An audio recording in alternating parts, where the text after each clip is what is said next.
compound. The matter has taken 4 months. It appears it is a strategy, more or less, so that, the matter cools, the public forgets, and then justice is lost. So, Chair, it is important that the Minister pushes the DCI, because there is no reason whatsoever why the DCI family. It is important, Chair, that it is expedited.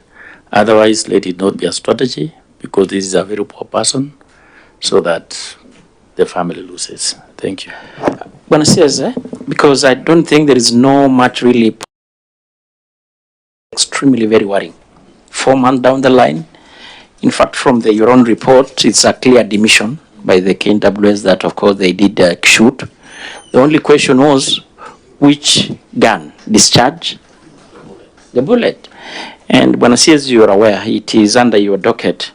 We have been allocating a lot of resources to the DCI, to including the forensic lab, so that the issue of forensic and ballistic becomes speedy. So the easy conclusion here, it's not rocket science. Somebody somewhere must be trying to cover up. That is the only conclusion and reason you can give. So I want to direct us this so that we don't belabor on this. Kindly, Wanasias, it was not just for formalities and that we call you and this statement was sought. Maybe you can tell us maybe how much time you need so that you up and give us a follow-up question, a satisfactory question that is convincing that justice is being done to this poor Kenyan. Kindly. Mr. Chair, unlike many other cases, first of all, let me say that we need to appreciate that this was done expeditiously. For a file to leave DCI to DPP is not, it can show the goodwill in the first place, that the question of cover-up is not there. The desire for the DCI to make sure that someone is prosecuted was there. It's just that the DPP wants certain loose ends be tied together. And so the intention to prosecute this person is there. And I don't think there is room for cover-up, because what's all remaining is the ballistic report. It's very crucial. Which is very crucial, and it's not going anywhere because you can't hide anymore. There's nothing to hide. You have the spent cartridges, you have the process being undertaken by DCI. I also want to confirm that I visited DCI when I became CS in this ministry, like 2 months ago, yes, February. Mr. Chair, you need to really still support the lab. The lab requires a lot of resources, not just the fiscal resources we're giving, not just the money to buy a lot of the laboratory equipment, but you also need retention of human resource so that they can be able to retain human resource at a certain level. You also know that we have so many cases involving guns across the country. So there's a long line of ballistic analysis on different crimes, banditry, robberies, and so forth across the country. And so this is part of it, of the process. So, and sometimes each one of them is urgent. All of them are urgent. The magistrate is demanding the report to be presented in this. The DPP is demanding a report. So I can give assurance to the public that in the fullness of time, this person will be charged. There is no escape route. Somebody somewhere will be charged. The same way I gave the same undertaking on the case of Nakuru, which was also involving KWS. Maybe at some point, we need to perhaps have a meeting with the Ministry of Tourism and Wildlife, and particularly DG KWS, on disciplinary cases involving a number of the officers in KWS, not just in that area, but across, and how best that can be handled. You know, for the police, we have the internal mechanism within the police, and we have IPOA. So how do we handle the KWS? Do they have a mechanism internally to be able to deal with these officers? Do they even have processes of suspending these people until their case is concluded. So even if they have not been charged, they should be able to take internal disciplinary measures until you can prove that the specific officer was involved. Like every other Kenyan, it concerns me that 23 people went to arrest one person. There is no evidence that that person was armed with a gun, and that eventually, you had to use a gun for 23 people against one person. I think it's an armed individual. So in the presence of his family, I think it is a matter of justice, and we must be able to follow this issue to the ultimate conclusion.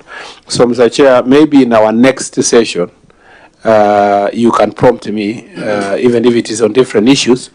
We can be, by that time, we should see how far we have gone. I do not also wish to, because the police and the DCI operates independently, and I cannot direct them, I do not also wish to give an undertaking that in 1 month it will be done. But using our good officers, we must be able to facilitate and push them to do so. But what we will not allow is a situation where there will be cover-up in the end. So do we say, fair to say, in good time? Why don't we revisit this issue again in another 3 months and say in 3 months we can give an update as to how far we've gone, and maybe at that point in time we can come with the DCI himself so that he can also express some of the challenges he's facing. But hopefully in those 3 months, both the case of Nakuru and the one for Tana River will have gone to court, because you can see also DPP was dissatisfied on certain issues. At some point, it will leave the DCI, it will go to the DPP and to make a judgment on the prosecution. Anyway, while on that, so that I give Wario or Liz, you raise a very, very pertinent question on definitely the role of the IPOA vis-a-vis the issue of game rangers and other gun holders. Of course, their mandate is very limited to the police. And I think it's a conversation. I remember there is a bill being proposed by, I think, Senator Fobomet or something like that. Try to expound the mandate of the IPOA to include the game rangers. Because even these rangers in the game reserves by the counties, I remember the CS, our very good CS here, we went to Narok to launch these rangers to be NPR. And they have got very sophisticated guns. And at times, the regulations or how these guns are controlled is not very good by an CS. And it's good to admit that. You can even able to do an investigation. They don't report to our police command. And at times, these gun holders, including the game rangers, they become a militia of governors. In fact, in my own county, it is almost akin to that. It's an issue that we may bring to attention very soon. They don't report to any command of the police. They just become a militia of a governor. Of course, I'm also interested to be one, but I'm not saying it's the right thing to do. So I think because it's not a subject of the day, it's an issue that we are considering as a committee, really, to have an engagement with the ministry on how we are going to farm up the loose end on the issue of these guns. So let's get really just a minute and Wario, so that we close this and go to the next. Yes.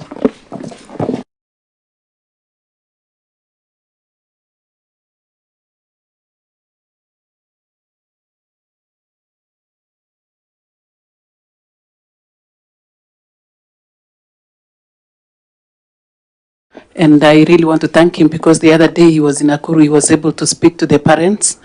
But I'm happy that, again, he has repeated that he is going to bring all these reports in 3 months. But CS, it is so scaring to discover that the people who are supposed to protect the lives of the people are the ones killing these innocent people. And what I want to ask to this member of this committee as a leader from Nakuru, if somebody is found to be having maybe he has done some mistake, I don't think it is right for the security people to kill instead of arresting and taking them to court instead of killing. It's a concern, and it's really bringing a lot of problems everywhere. As parents, we cannot allow this. As leaders, we cannot allow this.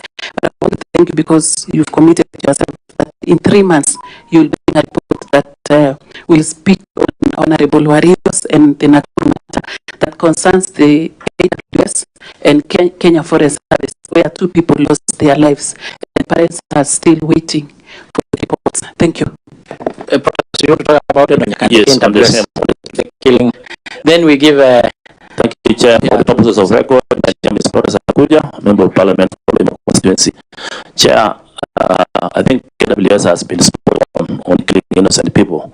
A case in point is where KWS sprayed bullets using an helicopter in Turkana, in Lake Turkana. Members of Parliament for those particular constituencies, especially Turkana North and Turkana Central, raised as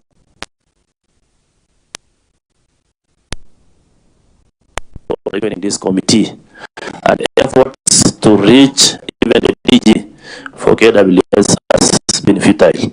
And I think that case came way back, like somewhere in February. And that case, nobody has followed. So KWS has gone even beyond using helicopters to spray innocent people and kill them and not taking anywhere. So CS, you need to comment on that because that has been raised several times and nobody is giving an ear. Thank you. So before I want you to know on the issue of the electoral. Actually, it came to the House separately, and even the Speaker suggested that we have a joint meeting between the Interior and the DG KWS. But the DG KWS, I'm sorry to say, it became dodgy. It's dodgy, and so kindly give, this is your docket. I think I follow up on your suggestion of my colleague. Maybe you look at what we can bring a joint so that we see the intervention on the killing of Kenyans in Turkana by the Kenyans. So maybe let keep Kai, then Wario, you will wrap up and close this. Thank you, Chair. For the CS, we see it in the corporate, we see it in the developing societies. Because when we ask about how long will it take to finish a forensic test, we're talking of 3 months. Is it possible within your plan as part of good practice to ensure that there is a documented process flow so that where you sit or where the PS sits, if in the event there's an issue, a similar issue coming up, we can say within 14 days, if a gun or the remains are provided, we are able, you can say it on top of your, that look, within 14 days we'll have this sort of a process flow. Because if you talk to your counterparts in developed societies, they will actually tell you we can get it even within 72 hours. You've mentioned the issue of laboratories. With our friendly devolved partners, because when you talk about budget, we're struggling as a country in terms of funding, but I've made efforts to speak to our traditional friends. An example, to even plant here a laboratory, which in the process they'll also give you trainers, and they'll also ensure that there's that continuous improvement in terms of technology. Thank you. Thank you, Chair. I appreciate also the CS for trying to give justice to the family. Also, Chairman, the CS said the NPS or the DCI, they're independent. So I am kindly requesting the committee also separately to invite the DCI to come and explain, because this matter is very weighty. The CS said he has answered in the Senate. No action has been taken, and now before the National Assembly. I am kindly requesting, because this matter has really brought stress even to the community. Your able PS was there with the president, I think in June. The same place, Kone. In fact, President felt for them, he gave them sub-county. You know, those people live far away from Garsen. Around 167 kilometers from Garsen. There is no police presence. Last parliament, we built a police, a very big one. It still is the post, police post. When the matter comes, they report to Garsen. So I think CS also promised to come and open the Tarasa sub-county. I think you should do it as soon as possible for those people to get justice and government service closer to them. So I'm kindly requesting the committee, if possible. I'm not doubting the response by the CS, but 3 months is long, Chair. He said in 3 months. 3 months is very long. So, I think the CS was clear on that point, that of course having the file already with the DPP, we give him some...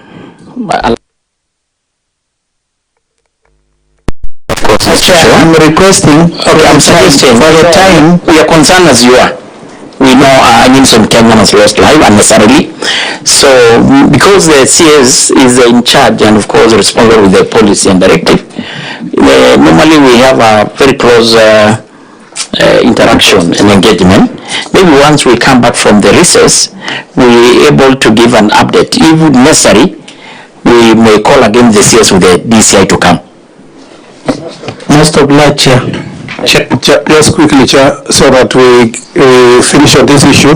First, let me appreciate that there are policy issues that are coming from this question, which are beyond the death of Mr. Jarso and also Brian Odhiambo in Nakuru and other places. The question of how do you hold accountable KWS rangers across the country? Even county rangers. Yes, I will come to the county one, but for KWS and KFS, KWS and KFS, there is no reason, in my opinion, why this committee cannot propose an amendment to the IPOA Act to include all the armed, as long as not the Kenya Defense Forces, these all other armed agencies or institutions in the country, to come under the IPOA oversight, so that then they know that there's a watchdog that is watching them. But there's also no reason why the KFS itself and KWS cannot have internal mechanisms of a separate internal mechanism that deals with the rangers themselves, so that you can be able to deal with these questions of discipline and perhaps improve on training. I'm not saying the police don't have the same problem, that they do, but as soon as it happens, we have a POA in place, we have the internal mechanism we have, and now it's acceptable, even within the police command, that there is no need to defend a police officer who has committed excesses because he is operating outside the requirements of the law. We only defend police officers who perhaps found themselves in a fight with armed groups and so forth. But for somebody who goes to kill an innocent civilian, the law is very clear when it comes to the police, but it should extend to KWS and KFS. On the part of the KPR, Kenya Police Reservist, or National Police Reservist, who are either operating as rangers in counties or the security we are using in different places. I don't think, Mr. Chair, there is a reason why IPOA should not be involved. I don't know why. Because they are police reservists. They are part of the National Police Service. They are even coordinated from the headquarters of the IG's office. So there is absolutely no reason. Indeed, cognizant of the challenges we have in terms of command and control of the KPR or the NPR, we have now working on the revised policy that is ongoing. In fact, working together with NPS. I should be meeting the team tomorrow to update how far they have reached, because we want to have clarity. We have 10,000, although we are not very clear because of the old KPR team. When I went on a river, I remember Honorable Ali, that people are saying we have even KPRs who are over 80 years old, because they were registered in 1960s, 1970s. Nobody has followed up where they are. They have their old wooden gun. We in this policy, we want to make sure that everybody is registered, everybody is accountable to an OCS in the neighborhood. We have clarity of when do you cease to be an NPR.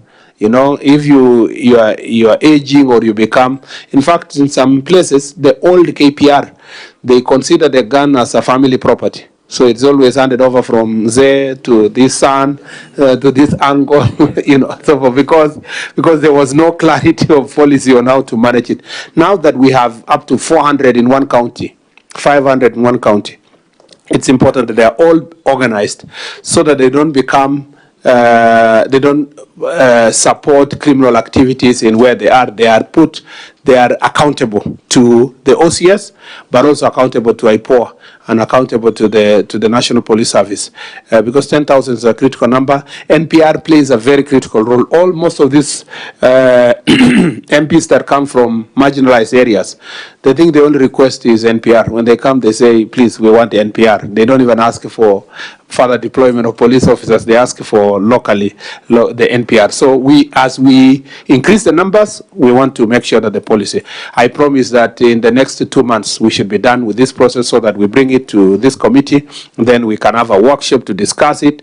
And then we continue with the stakeholder engagement. And eventually, we will have clarity on command. Where law needs to be amended, we will then leave it to the committee with the proposals of amendment so that they can do the amendment. But at the moment, it is standard operating procedures that we want to put in place for the NPR.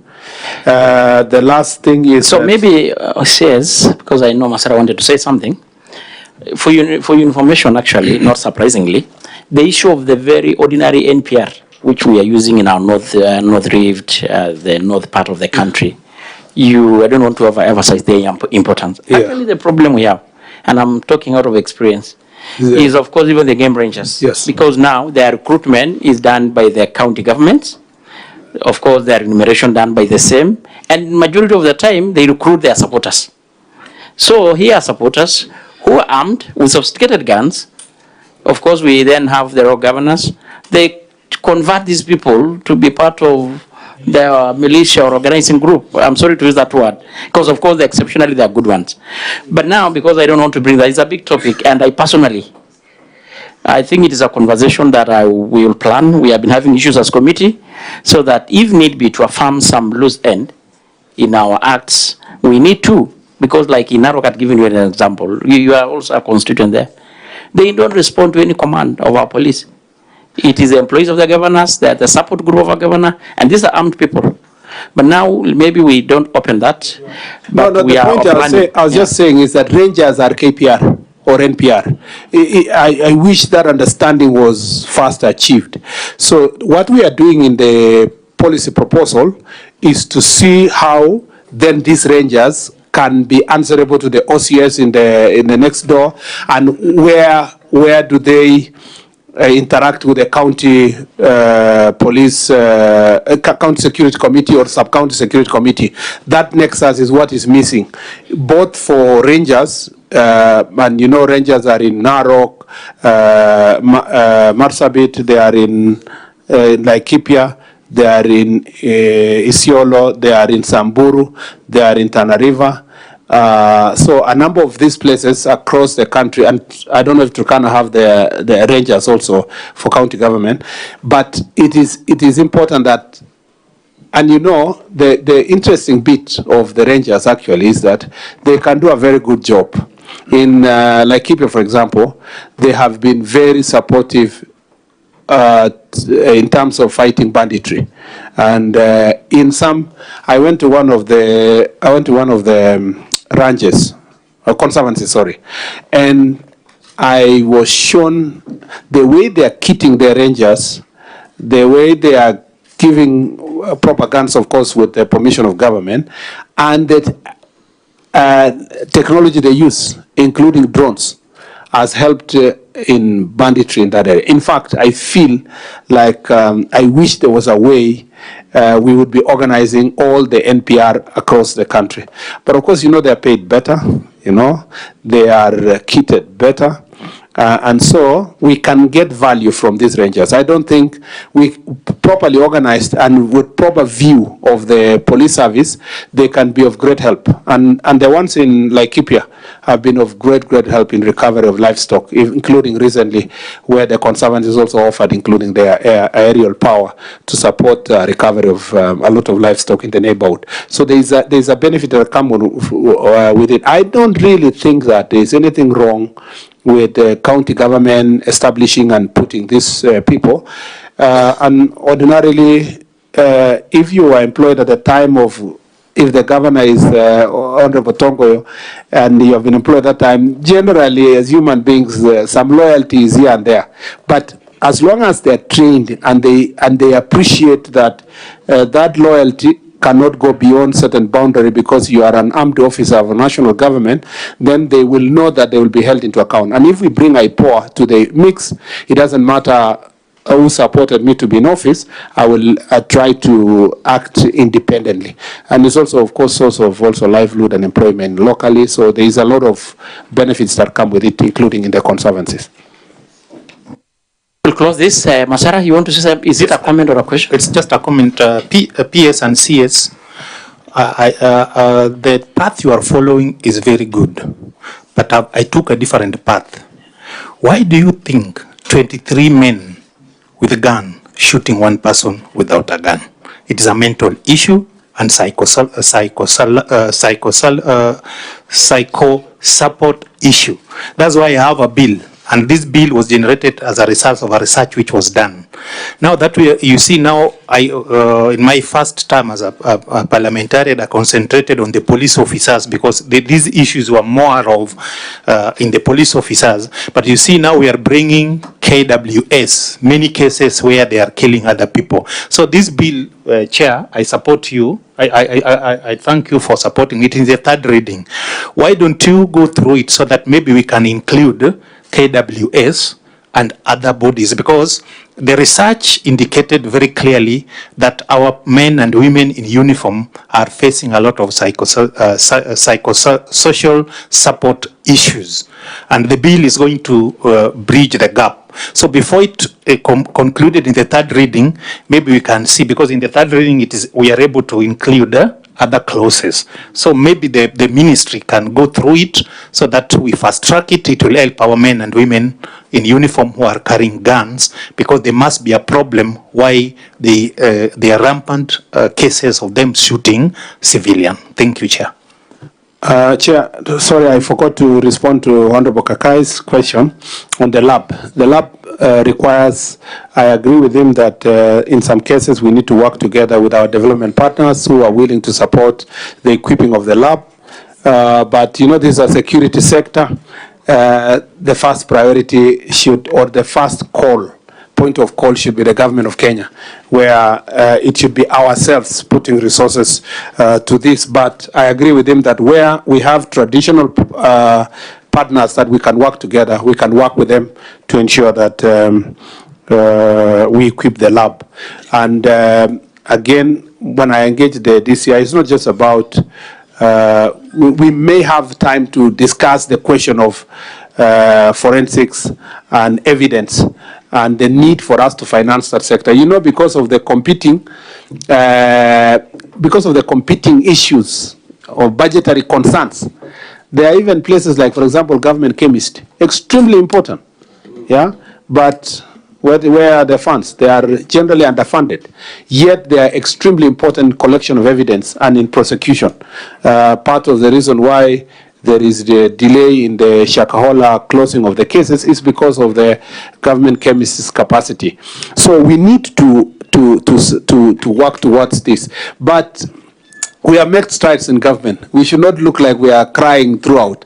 We have made a lot of strides. But you know, Kenyans are demanding cutting-edge technology, cutting-edge investigations in the shortest time possible, but we have to balance our ability to finance these processes with also the competing interest in different sectors, including in the social and educational sector. On the Tarasa sub-county and the Kone police station, we agreed that we will equip Kone police station and we will operationalize Tarasa, and I look forward to us going back to Tana River to make sure that that is done, because some of these areas government is very far.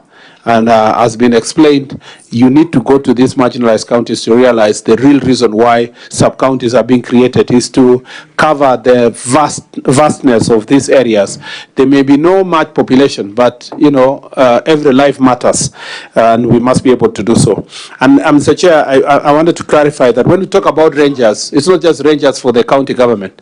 Also conservancies have rangers. So all these rangers and everybody need to be organized. And this bill we are working on and the policy we are working on, actually the policy we are working on, shall answer all these issues.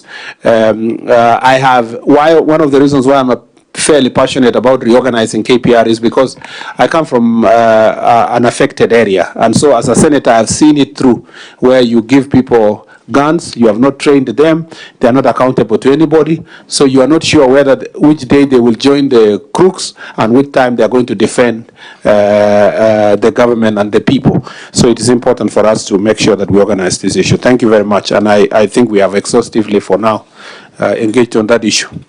Oh, no, something Pierce has just reminded me here. You might need to have a meeting separately. Maybe jointly with the Committee of Wildlife and Tourism to discuss this issue of KWS, and perhaps also another meeting on with KFS, because these issues keep coming. And the police, they see this as colleagues. So before even an enforcement is done, if you see the amount of delay that occurred in Nakuru in terms of the access and search for the body of Brian Odhiambo, it was because there were protocols that the police had to get in terms of you have to write, it has to be escalated to DG's office before access is gained to the park. That was totally unnecessary, and I think it's some of those issues that need to be dealt with, because if the police quickly access the park, perhaps evidence would have been, we would have gotten the evidence related to the arrest or arrest of Mr. Brian Odhiambo. Thank you, Mr. Chair. So you can move to the next question, but on the last part, I think I'm going to suggest, or direct rather, we're going to have a joint meeting as suggested by the CS and the PS between ourselves and the Committee on Wildlife, where your office and the KWS will be represented, so that we can exhaust such concerns. So the next question from Honorable Hussein Bare. So Chair, that's question number 3. I'd like to respond as follows. Honorable Chairperson, members of the committee, the Member of Parliament for Tarbaj constituency, Honorable Hussein Bare, has requested a statement regarding the rampant cases of human trafficking in northern Kenya. The Honorable Member particularly sought to be informed on 1, a comprehensive report on the investigation into human trafficking in northern Kenya and the country, including investigation into the operations of involved recruitment agencies. Mr. Chair, according to reports on missing persons, the police have confirmed several cases of human trafficking where individuals lure youth with promise of a better future abroad. The details are as follows. In Mandera, for example, on 27th, OB number 27/3012 of 2024, Halima Hassan Sheikh, a resident of Bula Mpya and a member of Somali Ogaden sub-tribe, reported that her 19-year-old daughter, Nasteha Mohammed Sheikh, a grade 8 student at Bula Mpya Junior Secondary School, left home on 29th of December 2024 at around 10:30 hours to visit the Mandera town market to purchase a pair of shoes, but did not return. Efforts to reach her via phone were unsuccessful. DCI officers launched an investigation and established that she had crossed the border into Ethiopia via Suftu. Through collaboration with officers from Ethiopia, she was intercepted on 6th of January 2025 in the Gode region while en route to Addis Ababa. She revealed that she had been befriended by a man on Facebook who had promised to take her to Germany. and he had planned to meet her in Addis Ababa. However, she refused to disclose her Facebook account details to investigators, claiming her phone had crashed. Due to lack of cooperation from both her and her parents, she was eventually handed over to her family. On OB number 2719/11/2024, Mandera Police Station again, Abdirahman Nur Ahmed, a resident of Bulak Kamor, reported that his 17-year-old son Zakaria Abdirahman, a Form 2 student at Kamor Mixed Secondary School, went missing on 18th of November 2024 at around 600 hours. Before his disappearance, he had informed his brothers, indicating his intention to travel to Libya through Ethiopia in pursuit of a better life. Efforts to locate him are ongoing in collaboration with Ethiopian authorities and Kenya KDF liaison officer in Ethiopia. Again, in Mandera Police Station, OB number 5912 of 2025, Bilal Ali Nur Mohammed went missing on 21st of February 2021, but the matter was never reported to the police. His family later discovered that he was being held captive in Libya, where kidnappers demanded a ransom of 2,350,000. His parents, Hussein Ibrahim Mohammed and Rama Isaac Hassan, made the payment through the Bashir money transfer on 7th Street, Eastleigh, Nairobi. The money was sent to Siad Nur Mohammed in Kismail, Somalia, and Hinda Ibrahim Mohammed in Mogadishu. The case remained unreported until 12th March 2025, when Bilal contacted his mother from an undisclosed hospital in Tunis, Tunisia, claimed that he had been shot in both legs. He revealed that after being abducted to Libya, he managed to escape in November 2023 alongside other captives, including 2 Kenyans from Mandera, who are now caring for him in hospital. He also identified Bilal Shukri Ahmed, a 31-year-old Kenyan of the Kodia ethnicity, as the person who facilitated his movement. Following this information, angry members of the public attacked the alleged human trafficker. However, NPR officers on patrol intervened, rescuing him and placing him in custody in Mandera's police station. The case was handed over to APTU in Mandera detachment for further investigation. On 14th March 2025, the suspect was arraigned before Mandera Law Courts under the case number MCCR 01825, where a 21-day custodial order was granted. The case is set for mention on April 4th, 2025. It was set for mention that day, and with ATPU Mandera detachment handling the investigation. Preliminary findings indicate that certain individuals are involved in hoodwinking the youth with various promises of a brighter future abroad. Investigations are ongoing to determine whether these individuals are affiliated with recruiting agencies or organized groups. Number 2, measures being taken to ensure that the families and individuals who suffered these atrocities get justice and rehabilitation. The following measures are being taken to ensure that the families and individuals who suffered these atrocities get justice and rehabilitation. Implementation of victim-centered approaches. Measures are in place to prioritize the well-being of victims, including immediate rescue operations, legal aid, and psychosocial support to help them recover from their experiences. B, collaboration between law enforcement and humanitarian agencies. A coordinated framework has been strengthened to facilitate the reintegration of rescued victims, ensuring they receive the necessary support to rebuild their lives. C, action against traffickers and recruitment agencies. The police is actively investigating and acting upon information on recruitment agencies and suspicious individuals involved in trafficking, leading to their apprehension and being arraigned before court. D, community awareness and education. Awareness campaigns are being conducted to educate communities and recognizing and reporting human trafficking cases, empowering them to play a role in prevention and intervention efforts. Number 3, long-term measures being put in place. The following long-term measures are being implemented to address the case of human trafficking in the country and formalize labor exports from the country. Strict enforcement of labor migration regulation. Existing laws governing labor migration are being strictly enforced to prevent exploitation, to ensure safety of migrant workers. As you must have seen, Mr. Chair, there's a lot of reports also, not just in the northern part, but in Nairobi and Kisii and Nakuru and Eldoret, where this some recruitment agencies are operating and exporting Kenyans in quotes, trafficking them to dangerous destinations, including Iraq, including places like Saudi and other parts of the world, including Turkey and other places. Investigation and arrest of human traffickers. Enforcement agencies are actively identifying, apprehending, and arraigning before court persons involved in human trafficking. C, imposition of deterrent punishment. The courts are awarding strict penalties to those found guilty of human trafficking to discourage further involvement in such activities. And D, enhanced border security and scrutiny. Security measures along Kenya northern border have been tightened to curb illegal migration and trafficking activities. 5, community sensitization awareness campaign, which is ongoing, and deployment of security officers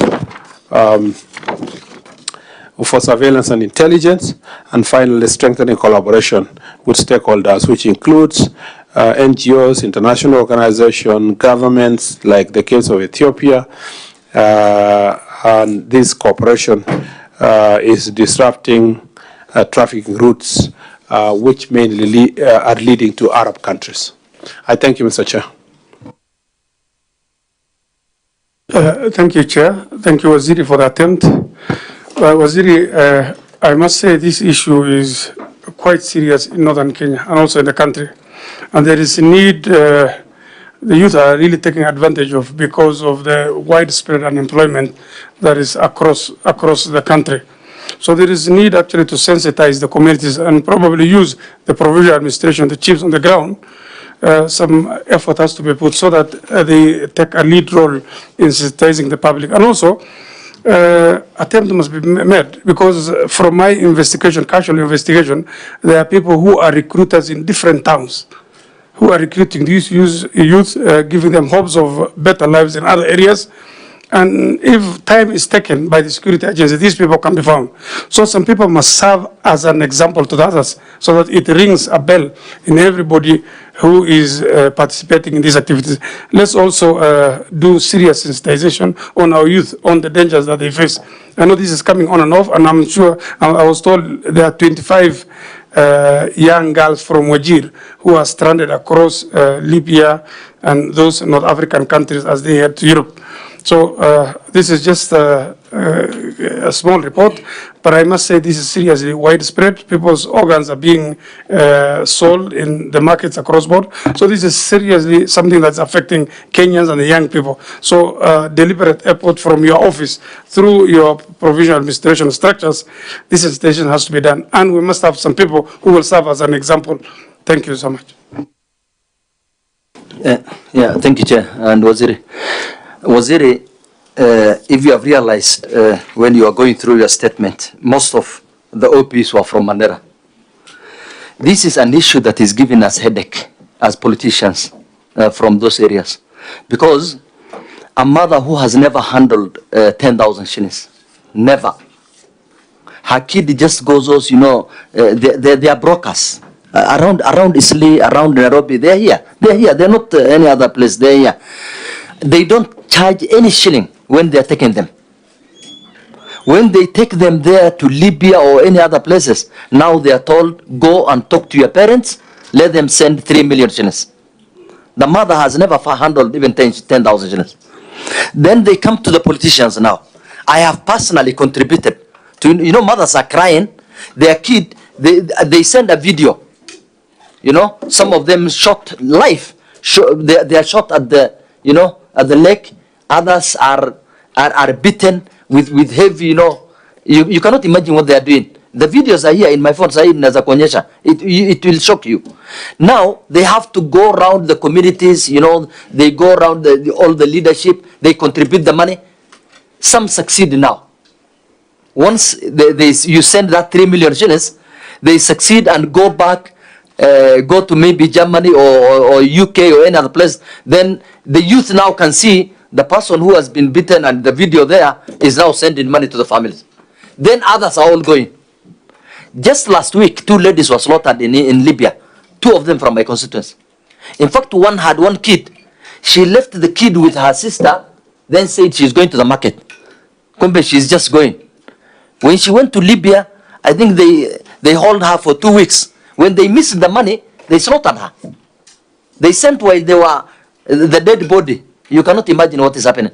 So I think what the ministry needs to do, Waziri, these people are here. They are not far. They are here. Our security agents can investigate and get hold of these people. If you get hold of the culprits, then you are done. You are done. I think we need to show an example to those people who are trafficking our youths. And because they, you know, they have no job, they have no employment, they have no otherwise. Just 5 weeks ago, the son to my sister who was in my sister's home here in South Sea, we missed him. After looking for the boy for 3-4 days, I used my, you know, my network in our police, our NIS. We got hold of him from Sudan, or en route to those areas. They boarded him at Kenya Airways, and I took him from here. Nilipeleke Mandera sai ako huko, nilipeleke mama. This is a problem that is there and we cannot ignore. I think we need quick action. I think, Chairman, given the concern, I think, Waziri, you need to take a deliberate action. This calls for a collective effort. The local leadership and your office. Because it appears that we have so many small cells that are recruiting people. In fact, you cannot say these are recruitment agencies. These are just criminal individuals. They are not registered anywhere, and they are doing their work freely. So if you take a deliberate action to mobilize the leadership in northern Kenya, so that this information, because I also understand that in some areas, people hardly open up and give information to security agencies. But with this information that is coming and is very alarming, it is important to have that and move.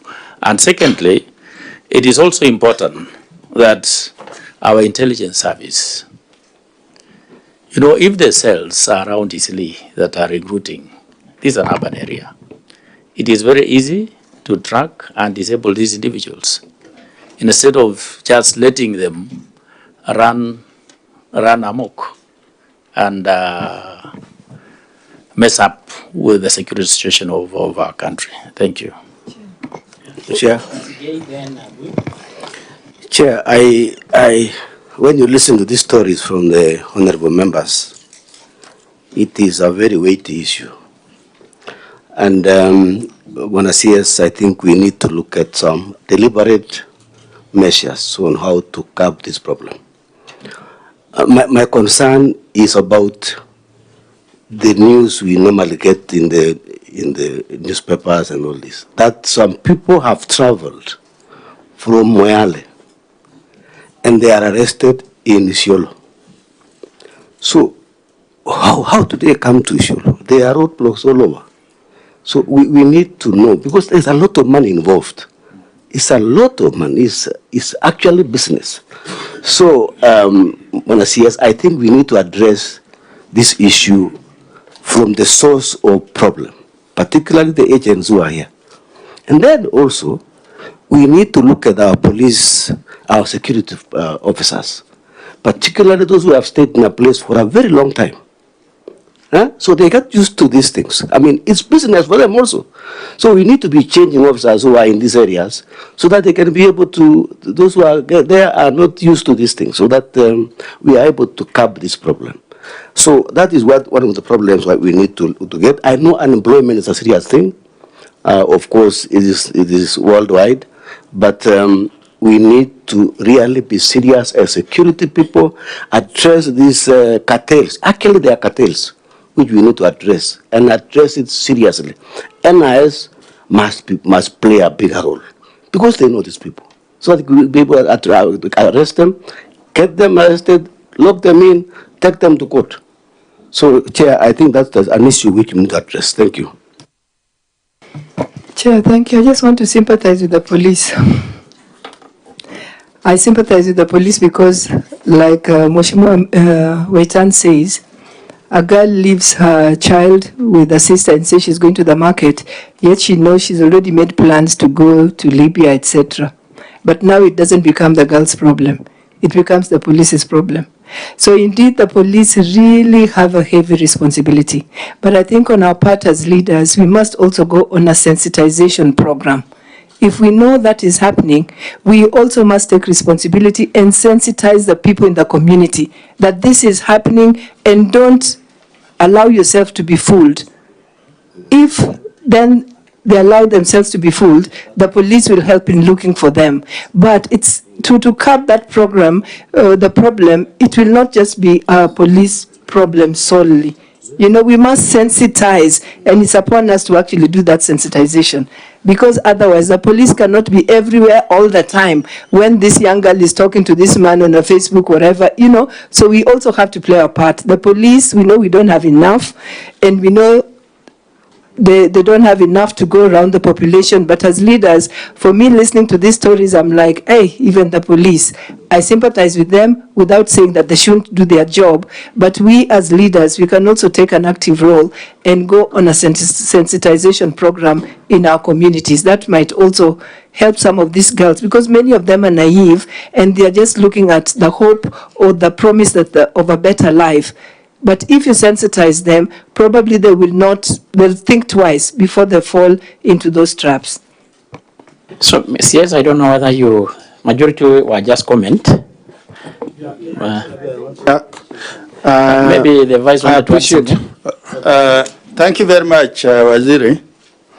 I think I want to say that this is much bigger than you. It is about the society. When a Muslim girl going to secondary school or even primary school goes to the market, it is not the tradition of the Muslim, because she must be escorted by the brother, the father, or the mother, so long as she is not married. So the first drawing board, we must go back to the society to really have, we must restore some discipline and order in the society. Secondly, this issue of human trafficking, it is linked to drug trafficking, it is linked to arms trafficking, it is also linked to terrorism. Last night I was driving from Marsabit, and I stopped at 6 roadblocks, together with one attacher's post where we have the multi-agency. And every of these askaris are going to inspect, they are going to check the IDs. But they could have just flagged me to just go through, but as courtesy, and also I wanted to observe, I stopped and I told them I want to wait. But in the process, what I have come to learn is drugs like Bang leave Ethiopia, they pass through Moyale, then they come all the way to Turbi, to Marsabit, to Laisamis, to Achas Post, Isiolo, and then it finds itself in Nairobi. Then you ask yourself, what is the purpose of all these roadblocks? Then it means something is not adding up. That so long as our security agencies, there's complicity in them doing their work, then we are unlikely to resolve the conundrum of what is happening in our country. So for that reason, really my request to you is, recently there's this case of people going to Vietnam and Thailand, Cambodia. What we really want to see is people before court. The media brings all this drama, and then it dies down. But people are in business, people who are doing this.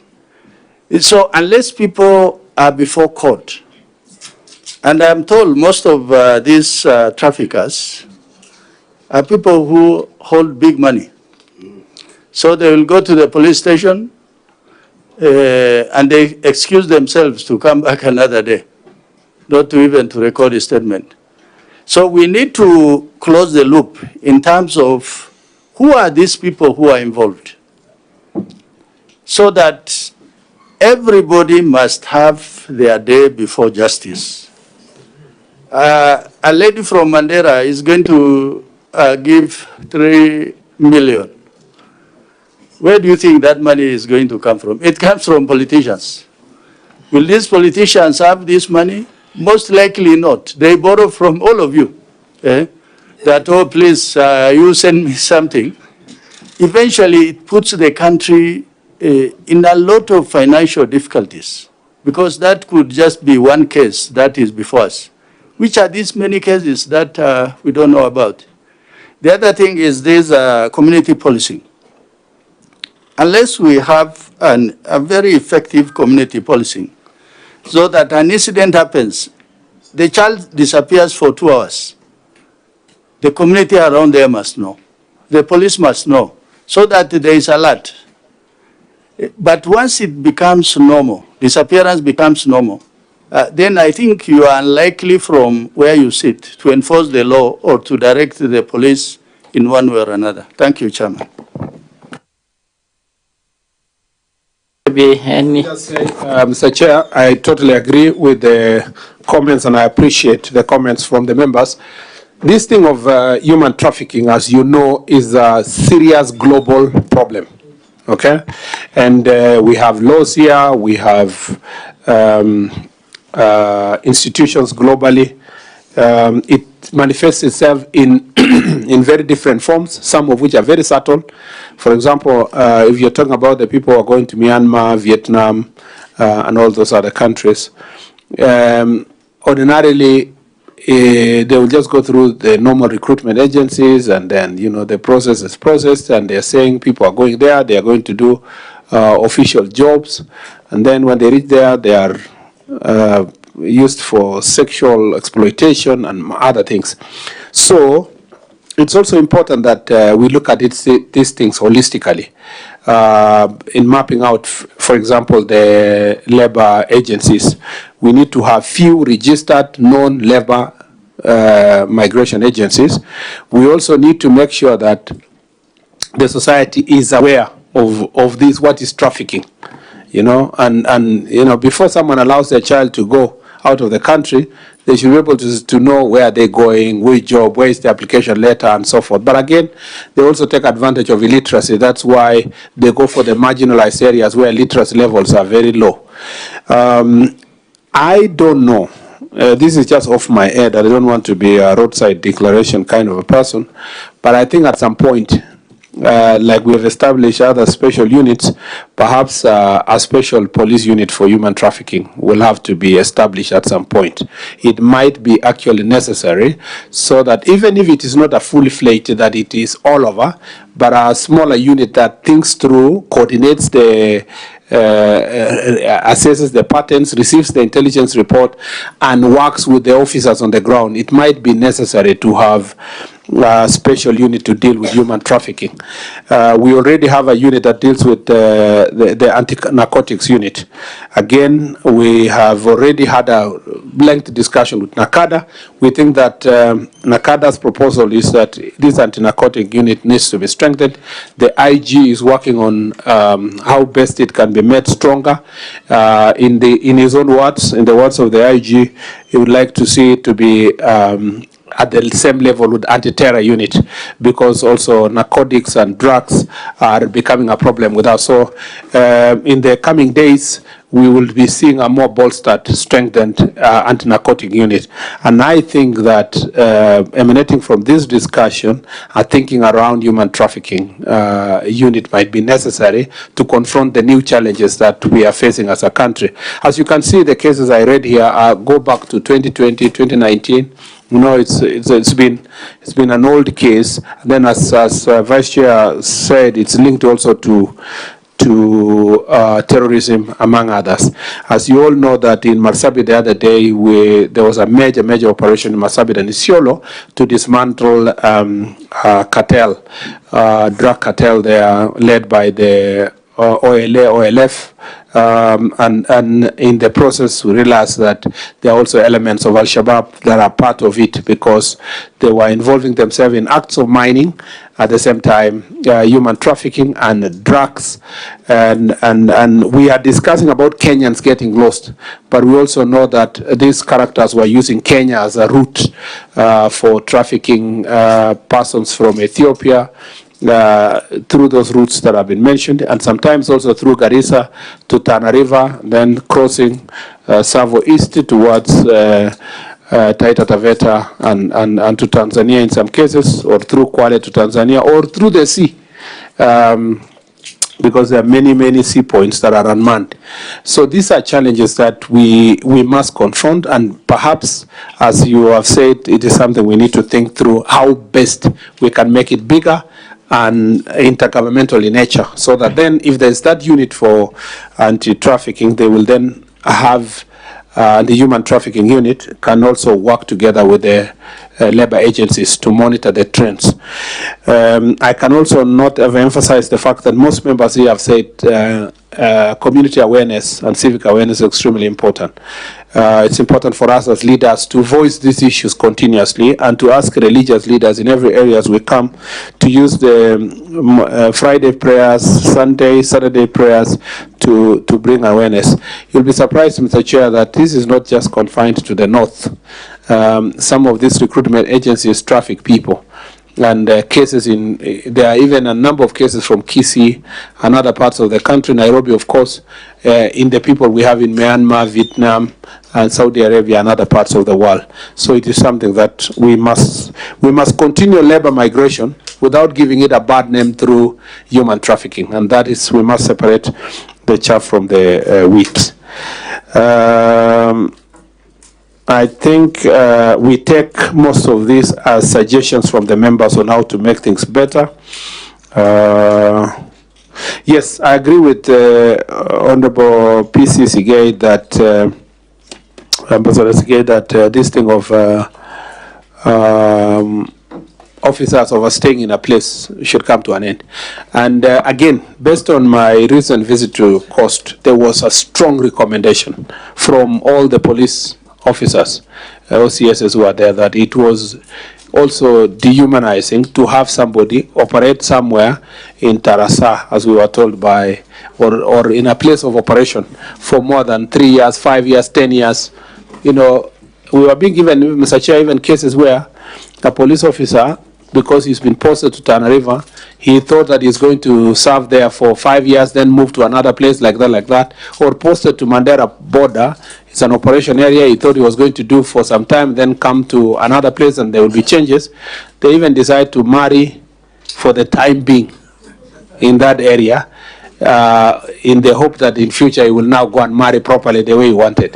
And so it's it's very personal to the well-being of these officers who are serving in different places. We have agreed with National Police Service that in the next 3 months, all transfers must be done. Anybody who has served more than 3 years, there must be changes across the country, so that somebody who has been in an operation area can go to a different part of the country that doesn't have the challenges they are facing in the corner they are in.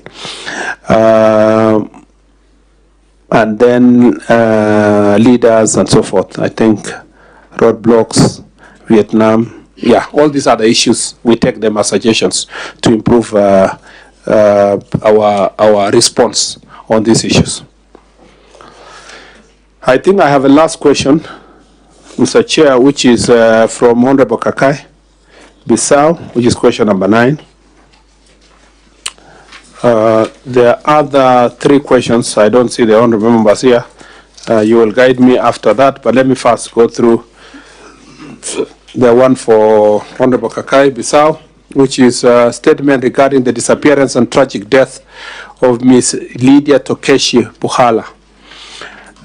Honorable Chairperson, the honorable member sought this information in 4 parts, and I'd like to respond as follows. For part 1, steps taken on the disappearance of Miss Lydia Tokeshi Buhala and actions taken by Kilimani and Kabete Police Station to investigate the case.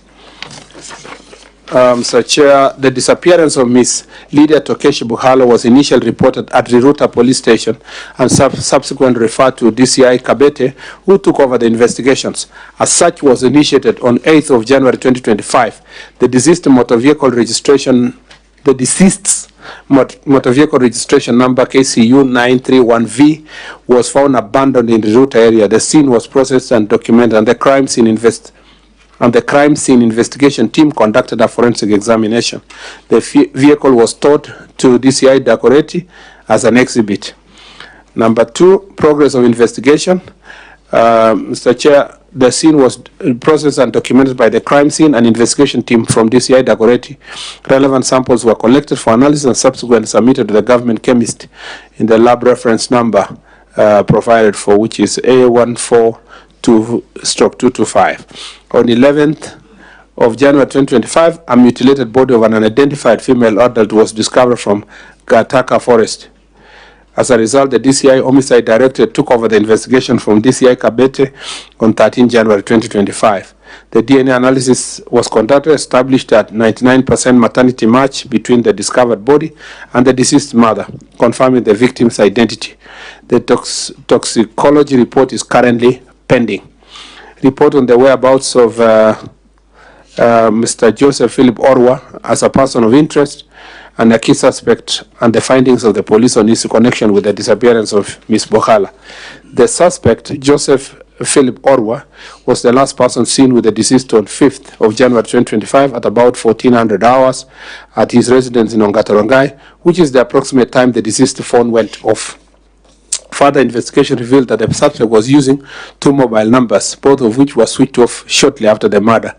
The suspect's mobile number was later traced along Kikuyu Road at around 600 hours, which aligns with the same time the motor vehicle was abandoned within the same area. Investigation established a link between the suspect and the deceased motor vehicle, tracking its movement from Ongatarongai to Ngong and finally to the RUTO area, where the vehicle was disposed of. The suspect was captured on CCTV footage and multiple petrol stations along this route on the night of 6th January 2025. The DCI investigation team visited the suspect's home in Oyugis and its environs and documented substantial evidence. Efforts are in place to trace the suspect's whereabouts and subsequently arraign him in court to face appropriate charges. Measures in place to support families of missing persons during investigations, including coordination between different police stations and the role of forensic technology in identifying and tracking movement of potential suspects. Upon receiving reports of missing persons, the police immediately commenced investigations utilizing forensic technology to trace the victims' last known movements and identify potential suspects. Throughout the investigation, the police keep the victim's family informed at every stage, providing regular updates and necessary support. Once suspects are apprehended, they are arraigned before court of law to answer charges, thus ensuring justice is served. In short, Mr. Chair, the suspect is still at large, but the evidence is overwhelmingly pointing at him. Thank you, Mr. Chair.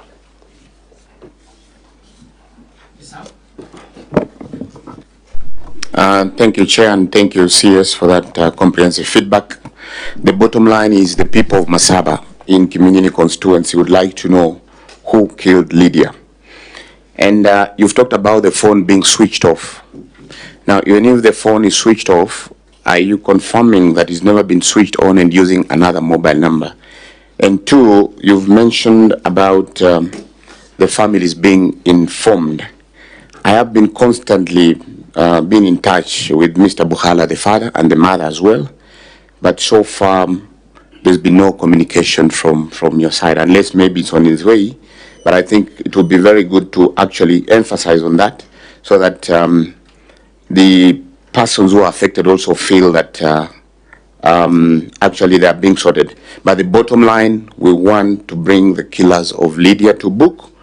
And given the system that you have, I believe that sooner or later we'll bring the killers to book.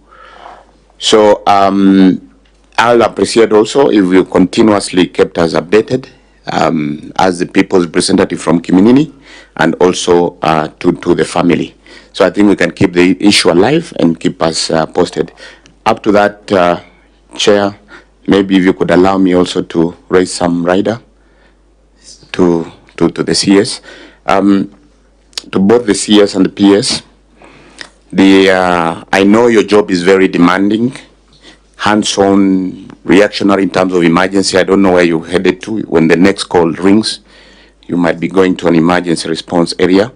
But there is the issue of gangs in Trans Nzoia, which I have constantly been in contact with both of you, trying to forward to you these messages, and I believe other leaders as well from Trans Nzoia, from the women rep to the senator to the other elected leaders. I believe that some of the situations we are seeing, because I remember, Chair, when there was a statement read in the House from Viga, do you remember when MP Muhaya brought the issue, we had to park and went, you know, in the waiting areas to discuss it, because already you had assured me that this was being worked on. There should be a way to mitigate these issues, CS. And you are aware, PS is aware. What are you doing about this issue of gangs in Trans Nzoia?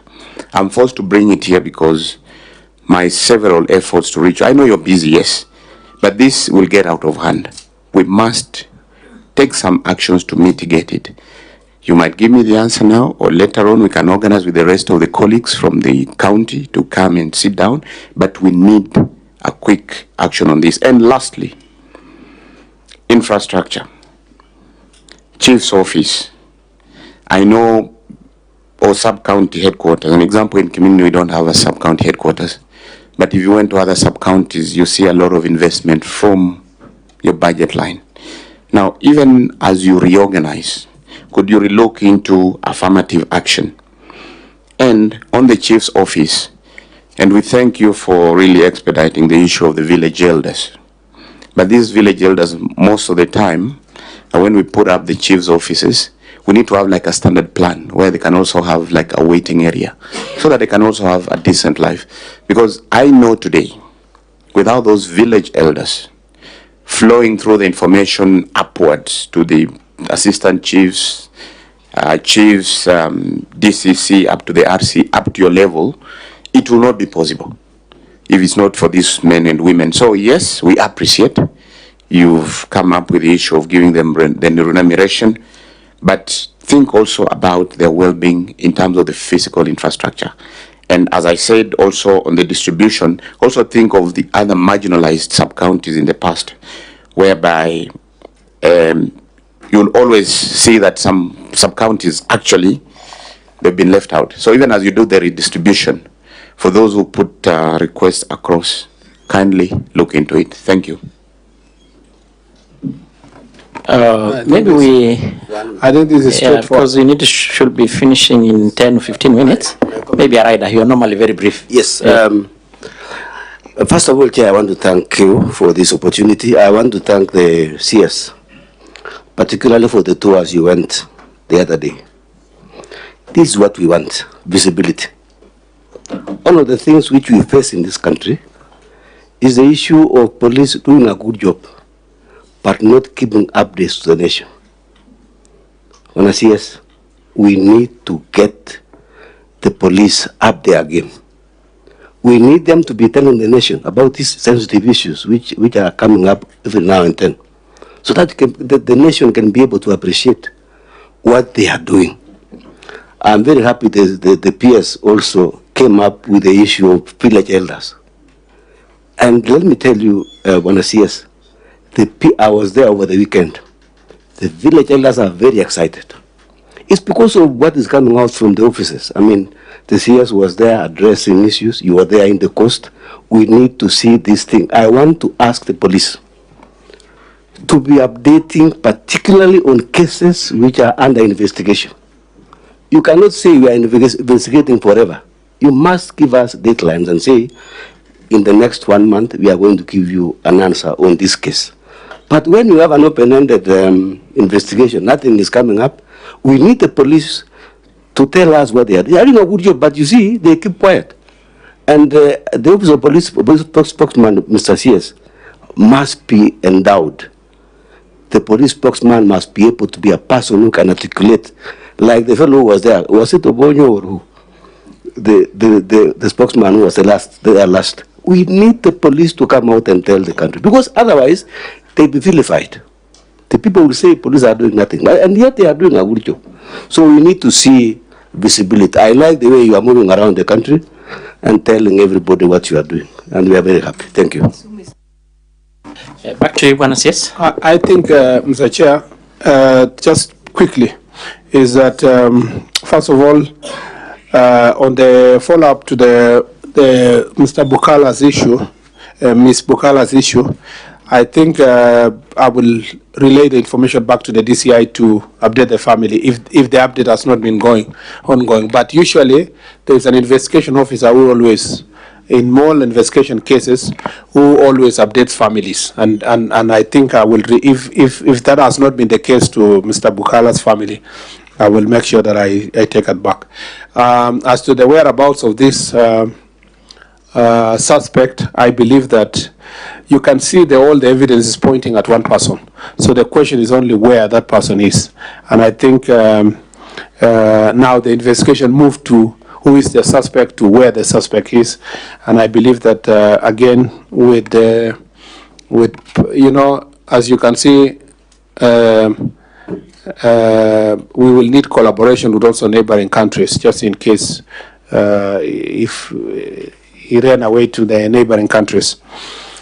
And then on the chief's office, I agree with you that when we build the SCC's office, maybe we should always have consideration of where a chief or so can operate from. When we build the chief's office, we should have a place for the assistant chief where he can sit and the village elder. So we have been grappling with one full design of a police station of administrative units, so that then if you get well-wishers or NGCDF or any other person, they want to build a police station, they know the standard design of a police station. They know the standard design of a chief's office, standard design of, so that one, we will follow up to make sure that that is completed. Then we need to encourage as many members of the public as possible to give to these causes, to build a police station, to build a chief's office. It shouldn't be government alone. Even the business community can do so, because this is a joint collaboration between the community and government. And in cases where business community has been very active, let me say the case of Eastleigh, for example, security is greatly improved because the business community is working together, the local police, to invest in facilities, but also working relationship. And I think should be the case in many parts of the country. On the question of Trans Nzoia, I don't think that Trans Nzoia really have gangs at the level of gangs, but they have goons. At the moment, there are many goons attached to politicians in Trans Nzoia. They haven't matured properly to be a gang. You know, a gang is a very serious issue.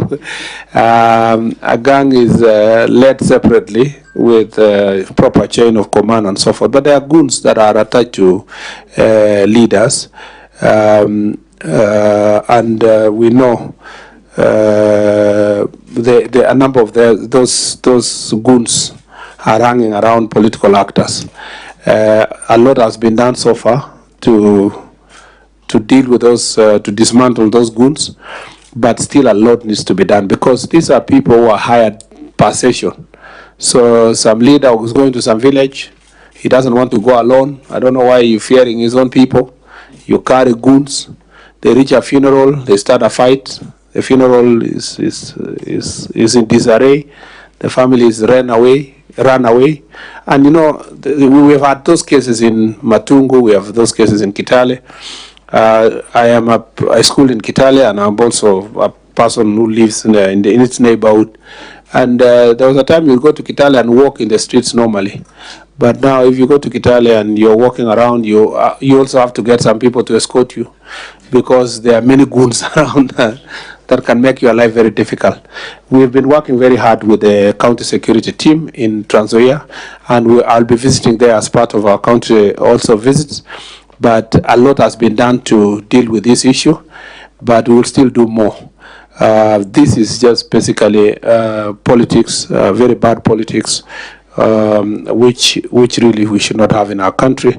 And you see, one person organizes young people to heckle and fight others, then everybody else has to recruit people, because they realize that it is not enough to have security, formal security. You have to have also some bouncers to escort you. It starts like a nice thing, Like you have some people to take you around, then slowly it grows to become organized goons. And then before long, it will now be gangs, the way Mheshimiwa said.